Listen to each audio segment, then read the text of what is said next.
Вот этот пейзаж пишу, чтобы это показать пространство. 50 оттенков белого на холсте у Фариды Шарафиева. Говорит, зима и чудесные виды села Мингер навевают много сюжетов для творчества. Талант к рисованию автору достался от мамы. У него очень хороший голос был, и очень много тоже рисовала. Вот от нее вдохновение. Ну, не знаю, наверное, оттуда приходит, сверху. Не торопясь, мазок за мазком свою картину пишет Александр Черный и делится секретом успешной работы. Даже вот природа, это если не влюбишься, это ничего не получится. Там оно все меняется через каждые 5 секунд. Надо это состояние сохранить. Вот пришел, ах, здорово как. И все это пишешь. На пленэр приехали 40 художников из соседнего Башкортостана, Кировской, Самарской областей и Чувашии. Большинство в Мингере впервые. За вдохновением сюда прибыла и Вера Филиппова из Вологодской области. Вот я лично перед тем, как сюда поехать, это же далеко, это более 1000 километров, поизучала историю этого края, конкретно села Мингер.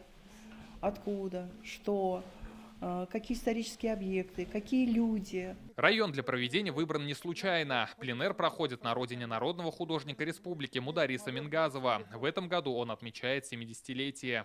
Этот пленэр я назвал бы «Возвращение», потому что моя родина для меня, как для Тукая-Кырлай, такая была большая ответственность. Наконец я созрел. За 2 недели художники создали больше 40 картин. Сегодня все они представлены на выставке. Затем холсты передадут району.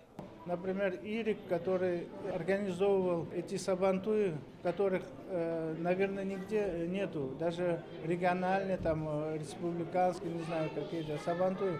Такого масштаба никто не проводил. Поэтому он как личность, как спортсмен, как организатор, естественно, его не только рисуют, но и скульптуры имеются. Здесь и портреты, и пейзажи, и натюрморты. Выездные пленэры дают художнику новый заряд энергии, говорят участники. Вот встречаться именно на пленэре, это общение, это дух искусства вот, всегда здесь влияет.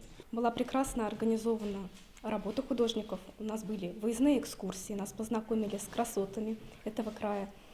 Я написала несколько этюдов с натуры. Следующий всероссийский пленэр хотят провести здесь же, но уже летом, чтобы увидеть новые краски знаменитого Мингера. Рамиль Галиуллин, Адель Мендубаев, ТНВ, Сабинский район.